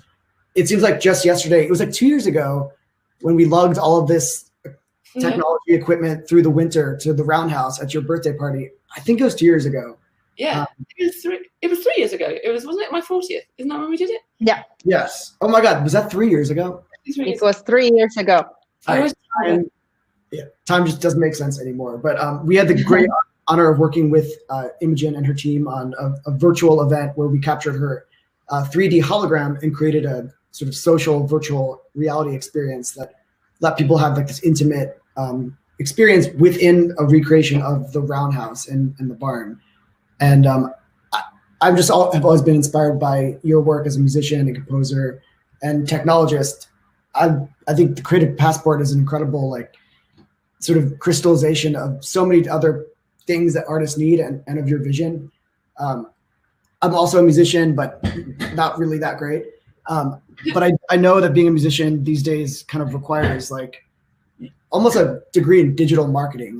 The ecosystem is so complex and fragmented, and there are all these distribution platforms, and even the way that we create music has changed so much. And it's just we need tools that help streamline that process so we can focus on just the act of being creative and not managing licensing and rights. And it's just so crazy. So I just feel like Creative Passport, not only does it help us as musicians get organized and save time, but it helps music services like Wave, where we're trying to build this thing that lets artists go on tour virtually in these gaming platforms, innovate, reach new audiences, discover, it helps us discover new artists, helps onboard those artists and handle all of the data. So I'm just super psyched. Yeah, thank you. I mean, after I spoke to you, I really felt like we are in the age of abundance. It is upon us, because you showed me a whole other area that I'd never even seen or imagined. And it just made me even more like, why can't we just get this going already? Because there's just so much opportunity with what you're doing. You know, it's really fantastic what you're doing. And I just want it to happen quickly. Thank you so much. I mean, it's been such a weird year for virtual events. I mean, we're in one right now. Yeah. But it also shows the potential for like a ton of new revenue streams and ways to reach fans and create new types of experiences like the one we worked on together. But it doesn't happen overnight, as you said. Like building technology, it's so hard. It takes longer than you think it does. There are all kinds of issues with the industry, and I think what the work you're doing with Creative Passport attempts to streamline so much of that work, so that you're a very unique artist, that you're like an entrepreneur, like technologist, like advocate, composer. Most people try to make music. They just want to make music, but it's so hard to understand all those things at once. Well, I don't make much music at the moment, do I? Let's face it. I have slightly put that on hold because I was just a little bit, thought I'm just adding to the problem right now by just putting more music out there. I'm not solving my irritations. And I just couldn't put any more out there, knowing that I was just adding to the problem. But I feel like, in a way, today,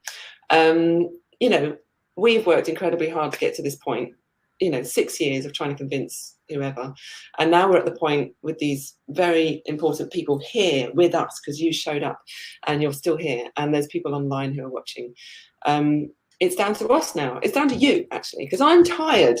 And I've done a lot. We've done a lot already, but now we have something where you can now take the mantle, and you can take the torch, and you can go off and make this happen many times over with your music maker friends, and really make this happen. I really hope that we've convinced you today, even though it seems far-fetched, and it seems, I mean, even when you go onto the Creative Passport, you'll see it still looks very much in its infancy, and it is.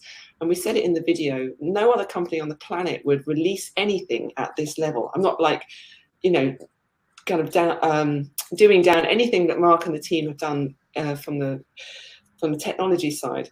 It's just because of funding, because we haven't got integration yet, because we don't have fun, because we're not a for-profit company. We have to do it this way. And so it is incredibly important to take that leap of faith and go and do that. And that's why I really wanted to bring Adam up, because I want you to understand one of the many opportunities that awaits us if we can get ourselves together. It's these kinds of opportunities for new revenue streams that we can't even imagine right now. And we can make it easier for Adam to innovate and connect to us and offer us opportunities if we do our bit. But we have to do our bit. There are so many companies that we've met over the years. But not always quite as fabulous a way, I have to say. Thank you so much. We need all the help we can get, so we're relying on you as well.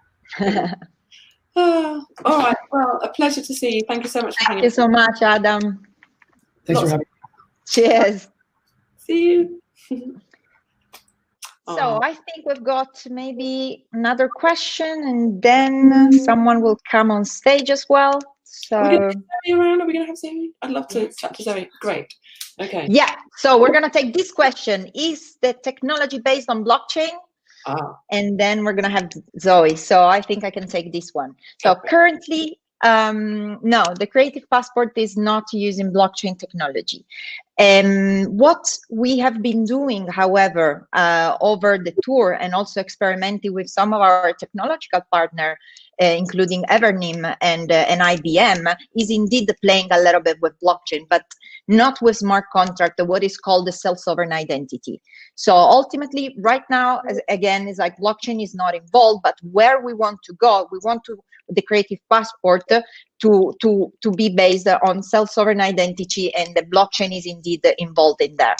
The only kind of big issue right now what regards the self-sovereign identity is that the kind of user experience about having a digital wallet and exchanging credentials in order to, again, logging in third-party services is still at a very infancy stage. So in order to speed up more the development and the integration with third-party services, we chose to use some more common technologies, and one of the technology used is called OpenID Connect. But then ultimately, self-sovereign identity is where we want to go, because the kind of creation of digital identities is really taking place now, because right now the kind of identity pipeline is moving pretty much with the payments pipeline, if you like. So we started with some physical and paper documents, if you like passport. Then we moved into cards, which is the same as from cash to having a credit card. But then now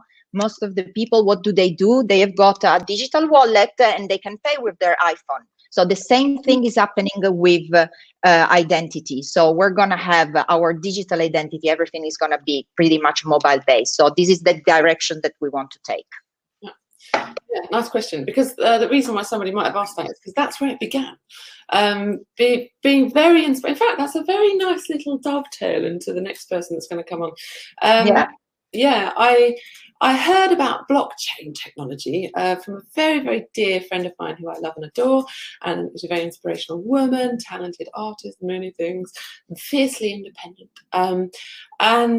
Essentially, she introduced me to this concept of blockchain technology, about distributed ledgers, about sharing information across kind of multi-organizational entities, sharing one set of data, authoring data into that, and seeing the changes. So, for example, a song, you might publish a song, and the data for the songwriters in that song, and then later the next person might change that and add to it about the recording information or the performers on that, and then that might continue, and you might add the lyrics, correct lyrics, you might, this whole kind of stream of data that then might further go into the services along with all of the integrated information and return back to you potentially in payment form with these things called smart contracts.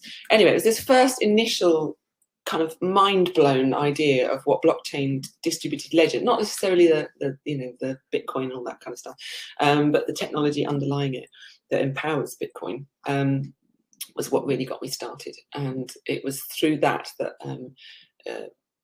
Zoe introduced me to that I then met this man called Vinay Gupta, who really inspired me to continue, and I met a guy called Jamie Bartlett, and it was very exciting moments of, wow, this incredible technology. We're still, a way away from working to that point, and the industry is like miles away from that.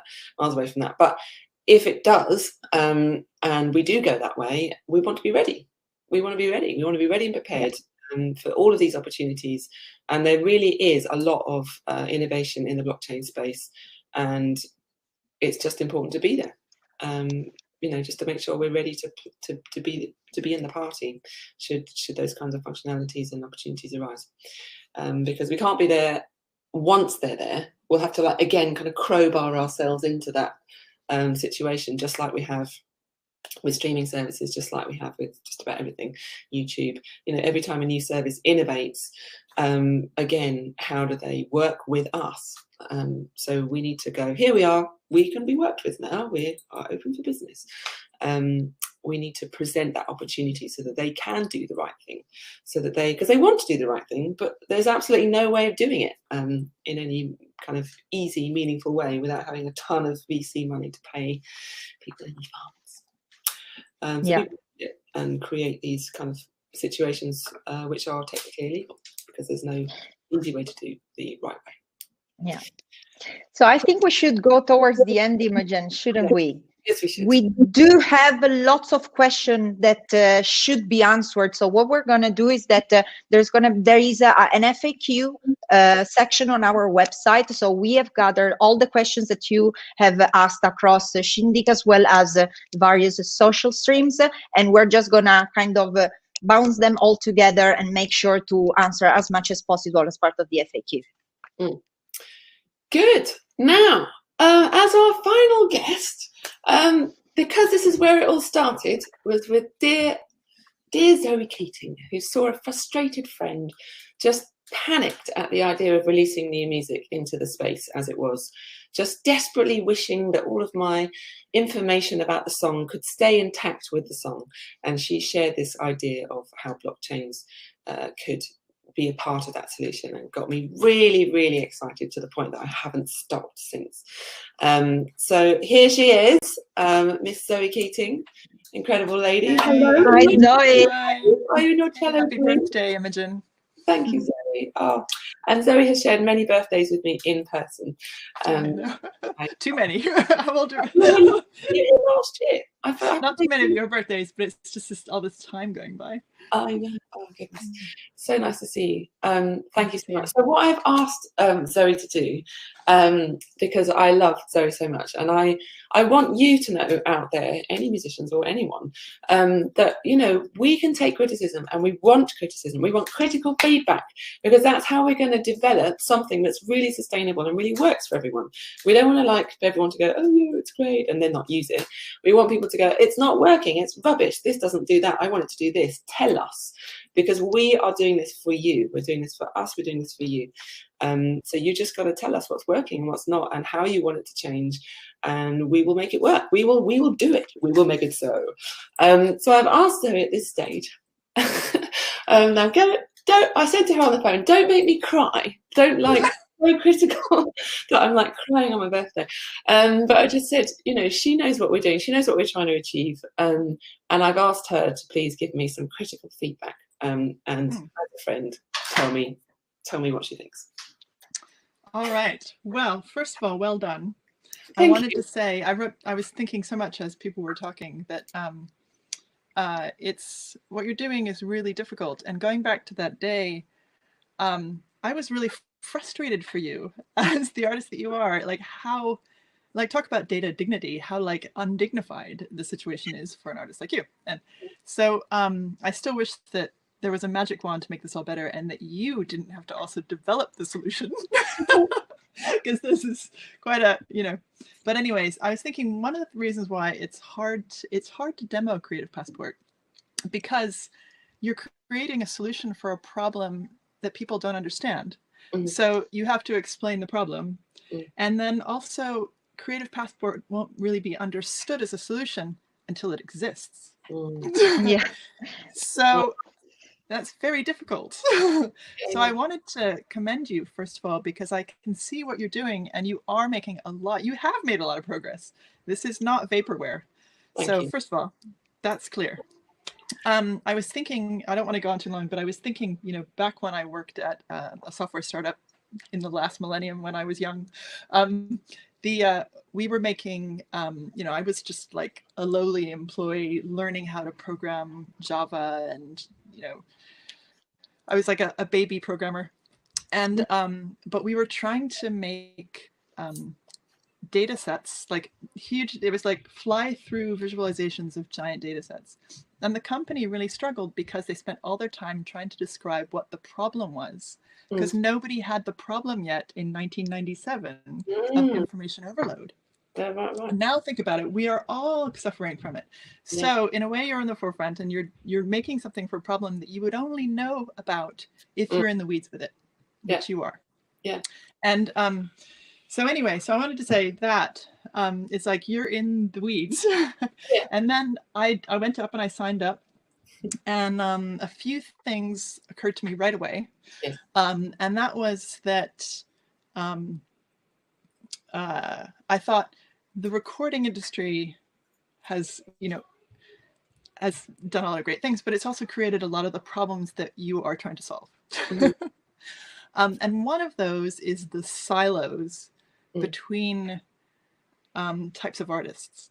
And I know that it's something that you're going to do, but I wanted to encourage you to kind of bring forward in priority the problem of creators who are performers, writers, and labels and publishers. Because I think even during lockdown, people are doing more and more and more of that stuff themselves. And I do think that's the future, and making things really easy for them I think it's not just an edge case. I think it's actually really important. And that, so like the boundaries between all of those things, like for example, I have multiple API numbers. I have one for ASCAP as a writer and one as a publisher.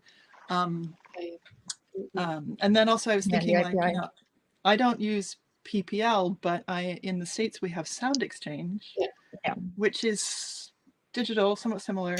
And they are an organization that is funded through Congress. So I think that they are, a bit like PPL, they're a public organization that it seems like it'd be great if you could work with them, because then you could suck up all the data that they have, because it's duplicating a lot of the work in a way. Yeah. And then the other thing was that because there is no place for all this information, so we have this problem. A lot of little things have popped up along the way to solve the problems. Things like Spotify, they've created artist profiles, Spotify, Apple Music, Wikipedia, Google Graph. If you search for something, they've got this engine behind Google that knows who's connected to who. And in a way, those have the information that you need for your service. And it's like, it's so much work for me to connect it all. And you don't want that to be another barrier. It sounds trivial, but those things can really be barriers for people. If there was a way that you could just suck up some of that information. So I type it in and it says, oh, hey, we found this. Is this you? We have an answer. Okay. Yes. And one more thing while I'm rolling. Sorry if this is too much. Got it off. I thought an example of you don't always know that the thing that Creative Passport is trying to help with, you don't always know about it until there's a problem, right? One of those problems, I thought about it while Adam was talking, was, a service like Twitch. They've just made all their users take down all the music because they don't have licensing arrangements. I would love to have a licensing arrangement with Twitch, but they're not working with people like me. They're only talking to major labels or whatever. And if Creative Passport, if they could hook up to something that could scan through Creative Passport and say like, hey, these people have like a little tick next to them, we can suck up their music and we can use it, So it's like, in a way, it's like things you could think of with Creative Passport before it's a problem. I don't know. I don't know if that's good, if that's feedback, much as a spew for me. But. Really important things. Really, really important things. I mean, I, like you, I am my own label. I am my own teacher. I work with Downtown and I work with Dash Go to put my music up now. But I do have my own licenses and I am the label. But I don't have a way to interface as a label because I'm an artist. So all we've done at the moment in the Creative Passport is simply be able to put who your label is. So at the moment it just says Megaphonic. It says in there, which I think is information that I have shared on my public page, which just says what licenses I have, what songs I have, and then it also says what songs Warner has and what songs Sony has, and that kind of information. So it puts me up there as a kind of signifier that I am the the holder of my licenses. I am the label, to hopefully make services go, oh yeah. Okay, so that's the point that could be. It's like at the moment all we can do is just kind of shine a light on that by showing that I am the label. We will show that you are the label, and that will be on your public page. And we just can hope and pray that services will go up on these public pages over the next few months and start to see what information musicians are sharing and go, oh, yeah, okay, I get it. So like 90% of the musicians who are signing up to the Creative Passport hold their own rights and are their own labels. And they will be like, hopefully, very excited and be like, finally, we have a way to deal with individual artists who hold their own rights. Yeah, I know that when I was starting out in the world of licensing, like now it's, a large part of my living.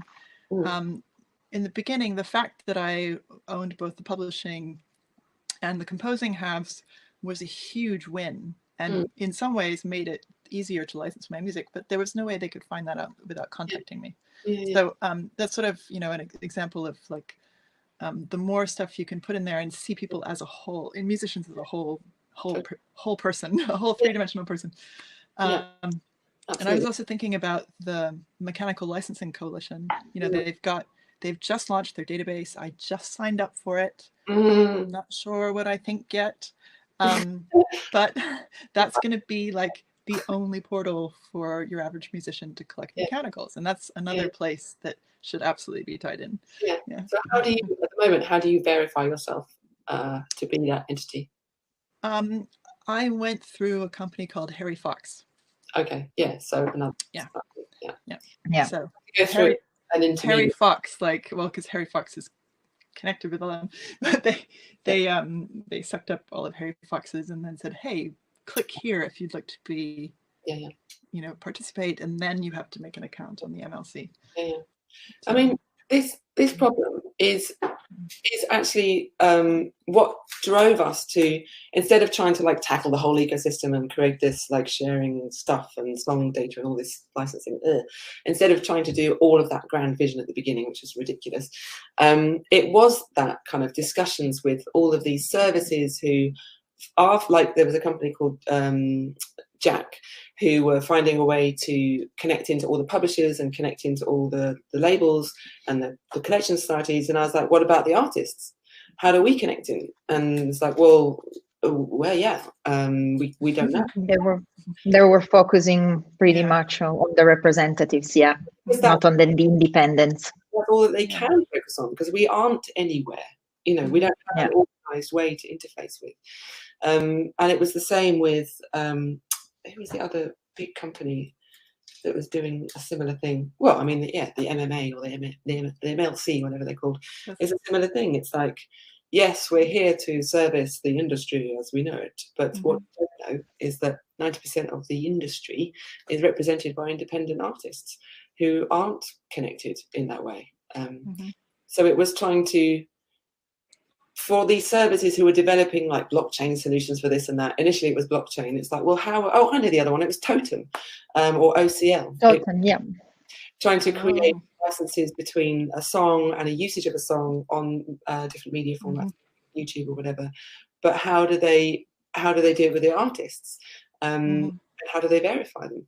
And so, but over time, you know, we know Jack and we know OCL, and they know that we're here.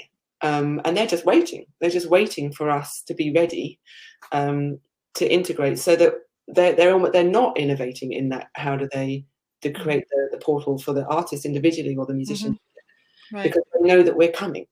So it was just saving them a huge wodge of money. So they don't have to deal with the verification. They don't have to deal with that sign-up stuff, because, you know, but they're basically waiting for us. So we need to come to the party. Get there. And the thing about, you said about the sucking up the data. So you know Andy Khan very well. And actually, just in the background, we've got some shows coming up next year that we're going to raise some money for the Creative Passport. And one of the problems I have is, how do we gather information? I basically want to do the interview based on their public page. So I need to invite artists to come in, fill out their Creative Passport, and publish what they want to discuss, and my interview with them will be by reading their public page. So I'll be like, oh, so I can see that you like reading philosophy and that you also speak Japanese or whatever it might be. And that will be the kind of the way that I discuss, go off on these interview tangents. But in order to do that, I wanted to get somebody on our team, Karen, to be able to pull all that information that currently exists and to do the actual manual labor of what we hope in time will be an automated way to kind of to suck up that data to populate the passport. And Andy from Streamliner is working on a way to pull information from existing data sources and to pre-populate your passport, so that you can, at least not all of it obviously won't have, I mean, it could scrape a biography from something, or it could scrape a biography or, you know, song informations from existing liner notes, and be able to gather at least some data, but in time. But again, it's like another service, it's a loss of money. I was thinking of Wikipedia, just because that, you know, Wikipedia is an example of everything is nicely tagged. You know, so all the, you know, they have a very strict hierarchy of data sources and what's in there, and it could be perhaps crawled in a way, but you could pull it in, and then the functionality of just being able to just delete or add. no, yes, no, yes, no, incorrect, correct, no, no, no, and just delete it.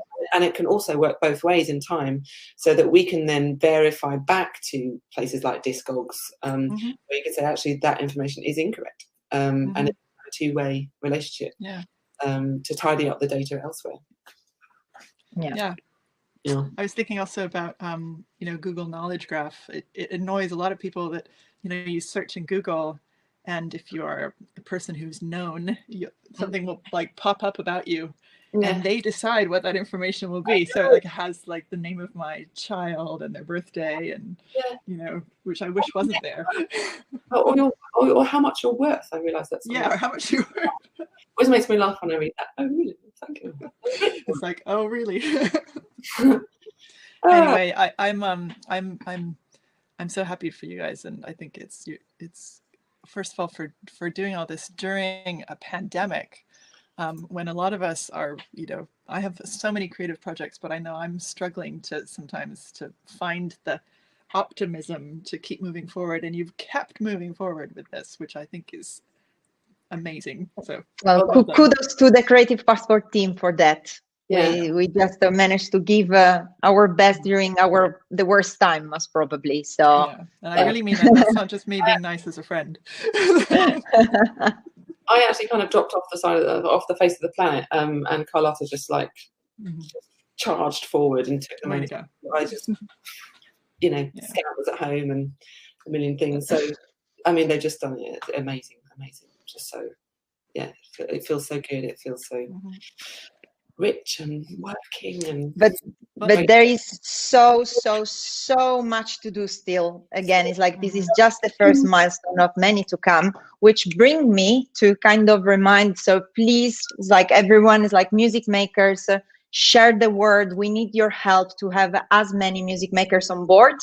You can go on the Creative Passport website to sign up. There is a very nice button which there's written sign up, and it will bring you to the login that is app.creativepassport.net.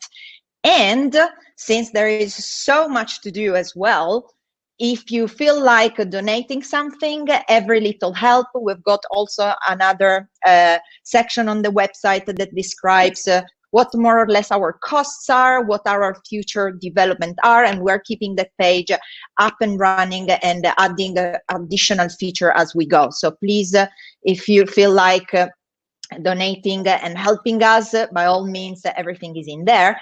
And I really wanted to also thank one donor that we had during the live stream, that his name is C.Y. Lee. So C.Y. Lee donated us a little bit of money. So thank you so much. Like really appreciated. Hours of love. Thank you so much. Really, everything helps. So I would just like to add that we have Slovakia on the map now, and nice. Austria's come on board. So loads of people from the United Kingdom, loads. Germany, Romania, great.